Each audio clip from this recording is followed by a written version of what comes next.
E pelo Estado do Rio Grande do Sul, que também é parte no processo, falará Sua Excelência, a senhora doutora Fabrícia Boscaini, procuradora do Estado e dirigente da equipe de saúde da Procuradoria do Domínio Público Estadual da Procuradoria-Geral do Estado do Rio Grande do Sul.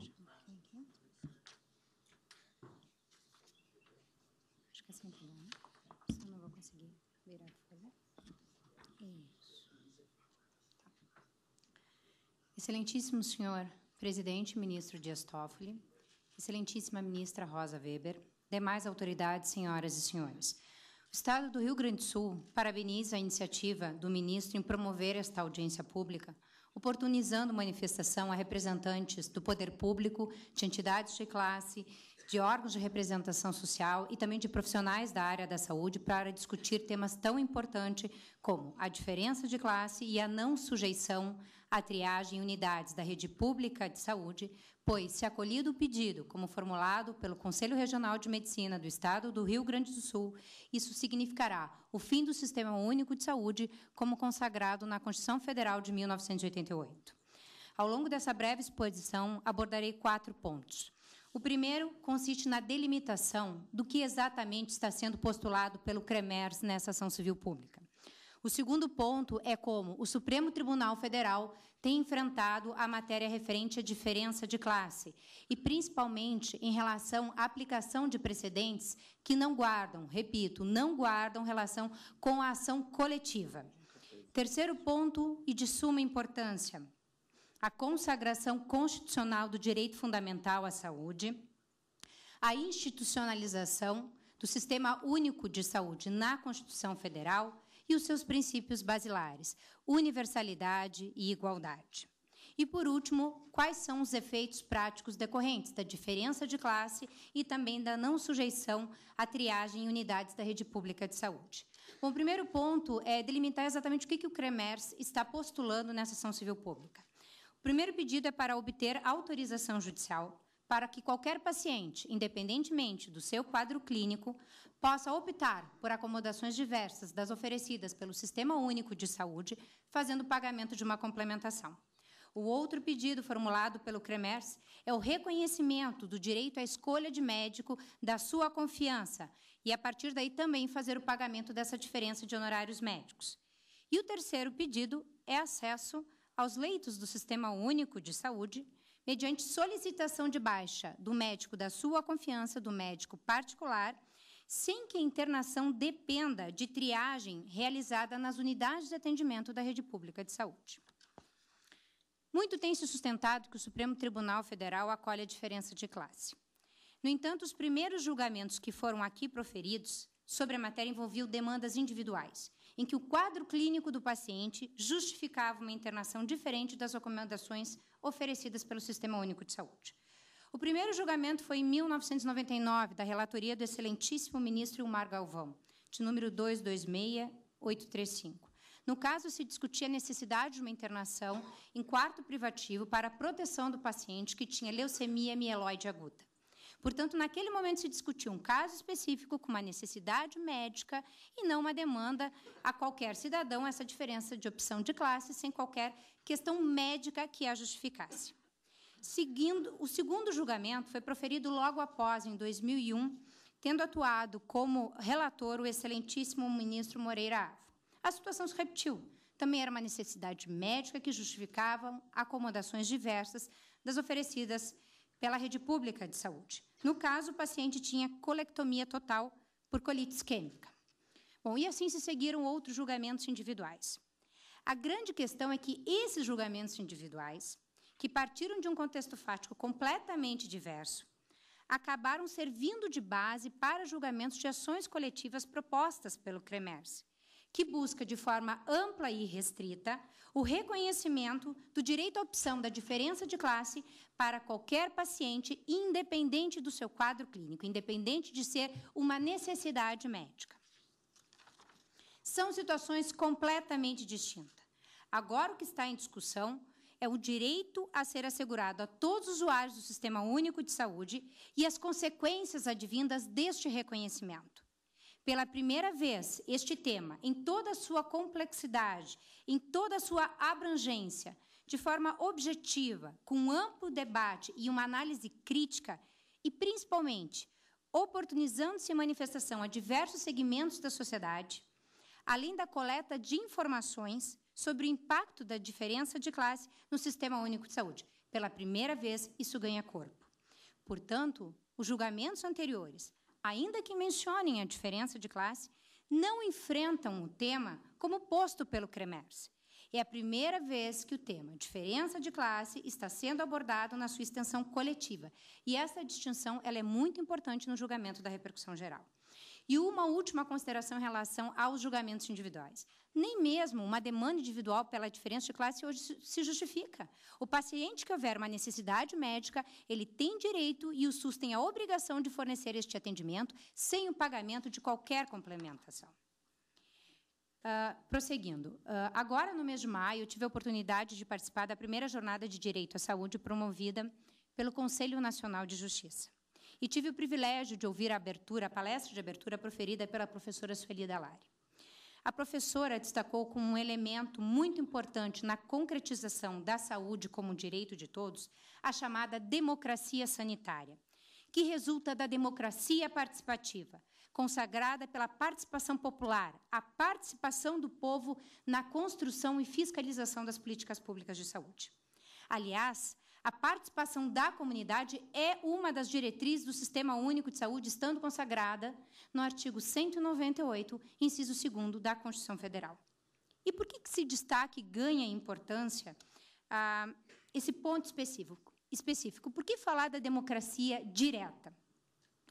Porque a institucionalização do Sistema Único de Saúde na Constituição de 88 parte da base da sociedade organizada, dos movimentos sociais, que iniciaram esse debate, se rebelaram contra o sistema até então vigente, até o sistema anterior, que era excludente, desigual e perverso, e começaram a construir um novo sistema de saúde.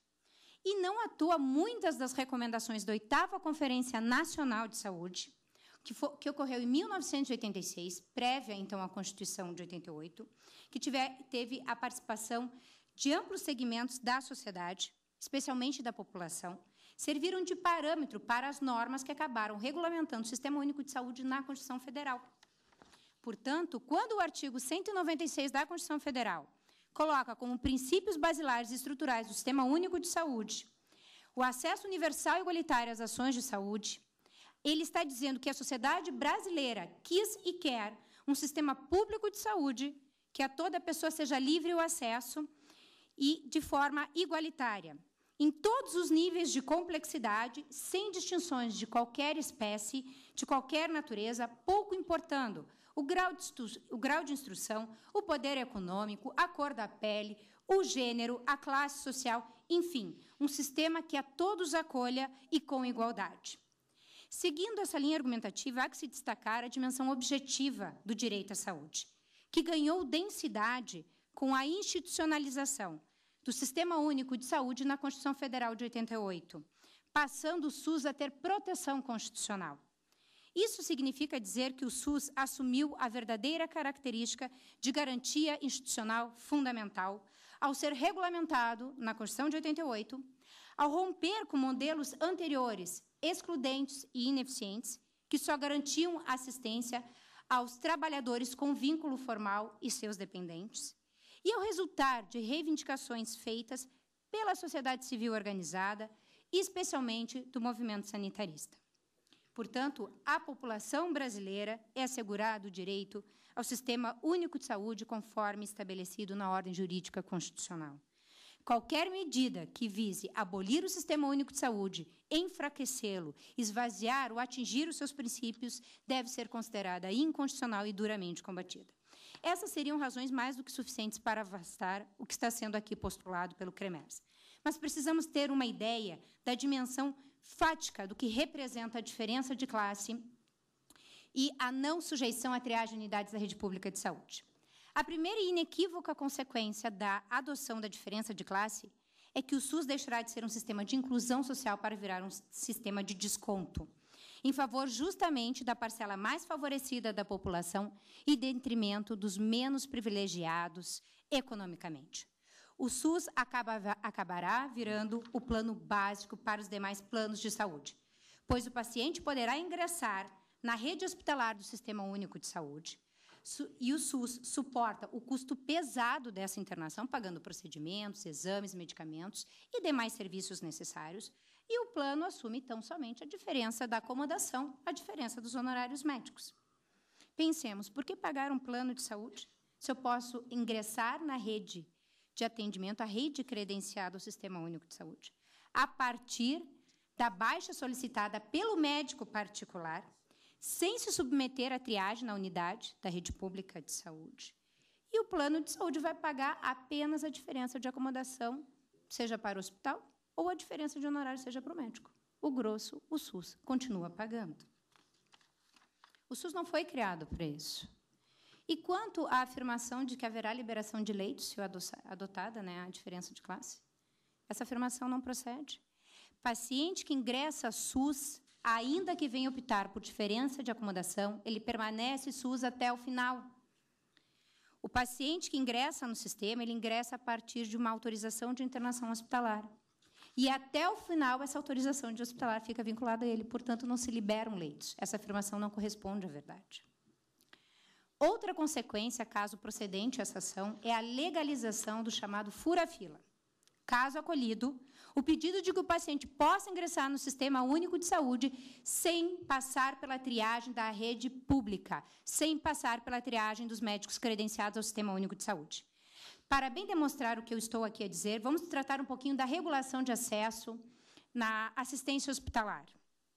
Na prática, a regulação de acesso ela é feita pelo médico regulador.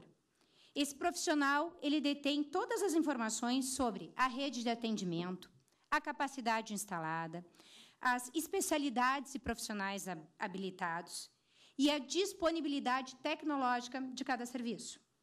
De posse dessas informações, o médico regulador avalia as necessidades do paciente e decide, a partir de protocolos clínicos, na classificação de riscos e demais critérios de priorização, quando e onde o paciente será atendido. O médico regulador ele concentra as informações. Ele tem conhecimento do quadro clínico de todos os pacientes que precisam de atendimento. Por isso, é tão importante o ingresso no Sistema Único de Saúde a partir da avaliação do médico credenciado ao SUS. No SUS, não há um único caso de urgência ou emergência. Só no estado do Rio Grande do Sul, por mês, são realizadas 60 mil internações hospitalares. Por ano, ultrapassamos 700 mil internações hospitalares. Imaginemos, sem a presença do médico regulador, o gerenciamento dessa demanda frente à diversidade de casos, a presença constante e ininterrupta de casos de urgência e emergência, e uma natural escassez dos serviços, tanto na rede pública quanto na rede privada, pois, muitas vezes, ainda que o gestor queira, não há leito privado para aquisição. O que aconteceria seria o seguinte: em uma emergência, lotadas de pacientes em atendimento pela rede pública de saúde, pelo SUS, em sua grande maioria, se não a totalidade, pessoas carentes e sem condições de suportar qualquer despesas médicas, muitas vezes sem dinheiro para a passagem do ônibus, a prioridade de acesso seria dada para o paciente com melhores condições econômicas, porque com a requisição de baixa do seu médico particular, ele passa na frente de todos, enquanto que os menos afortunados permanecem aguardando atendimento. Ou seja, os pobres permanecem na fila e os mais afortunados ingressam diretamente no sistema. O SUS não foi concebido para privilégios. O Sistema Único de Saúde é resultado de uma demanda social por universalidade, igualdade e gratuidade. Se existem problemas na área de financiamento, remuneração de pessoal e capacidade instalada, como aqui demonstrada, esses problemas devem ser discutidos e solucionados no foro apropriado. Mas esses problemas jamais podem justificar a quebra da isonomia e o tratamento com base em privilégios. Não resta dúvida, portanto, que o SUS não sobrevive à diferença de classe. Se admitida O Sistema Único de Saúde, como conhecemos e o consagramos na Constituição Federal de 88, com acesso universal e igualitário, sem distinções de qualquer espécie ou natureza, democrático e construído e mantido pela participação social, deixará de existir. Podemos formar qualquer outro meio de acesso ao direito à saúde, mas não o SUS. Como consideração final, pondero que a presente demanda exige um enfrentamento menos ingênuo das questões debatidas. E há que se ter clareza quanto a eventuais interesses corporativos que possam estar servindo de mote para a propositura desta ação e para justificar a diferença de classe. Agradeço a atenção de todos. Agradeço a colaboração da doutora Fabrícia. E agora, em